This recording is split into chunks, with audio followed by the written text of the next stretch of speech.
नहीं मिला, वो भी कांग्रेस पार्टी के तुष्टीकरण की नीति थी। मान्यवर, अभी एक फैशन हो गया है, आम्बेडकर आम्बेडकर आम्बेडकर आम्बेडकर आम्बेडकर आम्बेडकर। इतना नाम अगर भगवान का लेते तो 7 जन्मों तक स्वर्ग मिल जाता।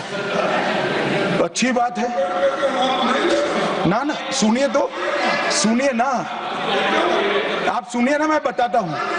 हमें तो आनंद है कि आम्बेडकर का नाम लेते हैं। आम्बेडकर का नाम अभी 100 बार ज्यादा लो, परंतु सच अर्थ में आम्बेडकर जी के प्रति आपका भाव क्या है ये मैं बताता हूं। मान्यवर, आम्बेडकर जी को देश की पहली कैबिनेट से इस्तीफा क्यों दे दिया? आम्बेडकर जी ने कई बार कहा कि अनुसूचित जातियों और जनजातियों से हुए व्यवहार से मैं असंतुष्ट हूं, सरकार की विदेश नीति से मैं असहमत हूं और आर्टिकल 370 से मैं असहमत हूं। इसलिए वो छोड़ना चाहते थे। उनको आश्वासन दिया गया, आश्वासन पूरा नहीं हुआ। उन्होंने इग्नोरेंस के चलते इस्तीफा दे दिया और एक श्री BC रॉय ने पत्र लिखा कि आम्बेडकर और राजा जी जैसे 2 महानुभाव मंत्रिमंडल छोड़ेंगे तो क्या होगा। तो नेहरू जी ने उनको जवाब में लिखा है, राजा जी के जाने से तो थोड़ा बहुत नुकसान होगा, आम्बेडकर के जाने से मंत्रिमंडल कमजोर नहीं होता है। मान्यवर, ये विचार जो खड़गे जी कह रहे हैं ना, क्या आपत्ति है? जिसका विरोध करते हो उसका वोट के लिए नाम देना कितना उचित है? क्योंकि अब आम्बेडकर जी को मानने वाले पर्याप्त संख्या में आ गए हैं, इसलिए आप आम्बेडकर आम्बेडकर कर रहे हो। मान्यवर, मुंबई के मेयर ने एक पत्र लिखा था कि मऊ में आम्बेडकर जी का स्मारक बनाना चाहिए। मऊ में जो आम्बेडकर जी का जन्म स्थान था, सुझाव लिखा। उन्होंने कहा आमतौर पर स्मारक निजी पहल से बनाने चाहिए। यदि सरकार किसी प्रकार की सहायता करती है तो वो उचित नहीं होगा। उनके कितने स्मारक बने साहब? कोई स्मारक आम्बेडकर जी का नहीं बना, देश भर में नहीं बना। आम्बेडकर जी के स्मारक कब बने? जब भारतीय जनता पार्टी सत्ता में आई, तब मऊ में डॉक्टर आम्बेडकर के जन्म स्थान पर स्मारक बना, लंदन में अध्ययन करते थे वहां स्मारक बना, नागपुर में शिक्षा दीक्षावलित वहां बना, दिल्ली में महापरिनिर्वाण स्थल पर बना और मुंबई में चैत्य भूमि में भी बन रहा है। हमने 5 तीर्थ बनाए महामानव। और मैं मानता हूं मान्यवर, मैं मानता हूं कि आम्बेडकर जी के सिद्धांतों पर चलना नहीं और वोट के लिए उनकी गुहार लगा देना। 14 अप्रैल को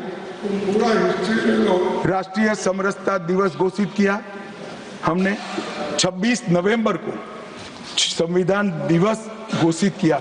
उस वक्त भी इसका विरोध कांग्रेस के वरिष्ठ नेताओं ने किया। मान्यवर,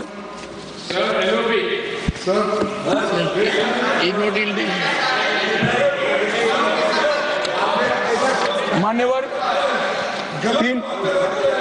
370 पर कई बार चर्चा हुई है। मैं ज्यादा कहना नहीं चाहता। सब जानते हैं कि एक टेम्पररी प्रोविजन को अनौरत संतान की तरह अपनी गोदी में 70 साल तक कांग्रेस ने खिलाने का काम किया और 370 हटाने के लिए लोहे का जिगर चाहिए। और जब देश के प्रधानमंत्री नरेंद्र मोदी जी 2019 में फिर से प्रधानमंत्री बने, एक ही झटके से इसी सदन में 370 और 35 को समाप्त। इसी सदन में कहते थे खून की नदियां बह जाएगी। खून की नदियां छोड़ो, कंकड़ चलाने की किसी की हिम्मत नहीं है। कंकड़। और मान्यवर, क्या हुआ? इसके बाद क्या हुआ? 35,000 पंचायत के सदस्य आजादी के बाद पहली बार चुनकर आए। 2 करोड़ 11 लाख एक वर्ष में पर्यटक आए। पत्थरबाजी शून्य हो गई। आतंकवादी घटना 92% कम हो गई। एरिया डोमिनेशन बढ़ा। 33 साल के बाद घाटी में थिएटर में रात्रि का शो चल रहा है। 34 साल के बाद ताजिया का जुलूस निकला। पहाड़ी, गुर्जर, बकरवाल और वाल्मीकि को आरक्षण मिला और घाटी के हर घर पर हर घर तिरंगा अभियान भी चला। श्रीनगर में फॉर्मूला 4 कार रेसिंग हुई। लाल चौक पर तिरंगा शान से फहरता है और दुनिया का सबसे ऊंचा रेलवे आर्च भी आज चिनाब नदी पर बन रहा है। सबसे बड़ी लंबी ट्रांसपोर्टेशन टनल फिर पंजाल में बनी और निर्यात रैंकिंग में अपना कश्मीर सभी यूटी में नंबर 1 पर निर्यात में आया। मान्यवर, 80,000 करोड़ पाकिस्तान से आए हुए विस्थापित, घाटी से भगाए गए विस्थापित और पश्चिमी पाकिस्तान से आए हुए विस्थापित को 80,000 करोड़ दिया और 1,19,000 करोड़ का निवेश आज आ गए। मान्यवर, 370 के रहते 70 साल में 12,000 करोड़ का निवेश आया था।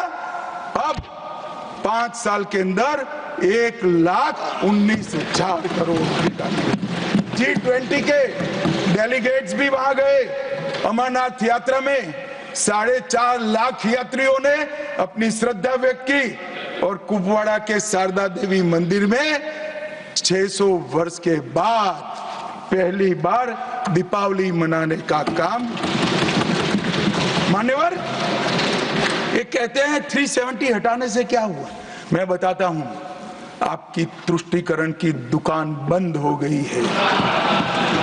तुष्टीकरण बंद हो गई। मान्यवर, आज संविधान के आर्टिकल 124 में न्यायपालिका की व्यवस्था के लिए हमारा जिक्र है।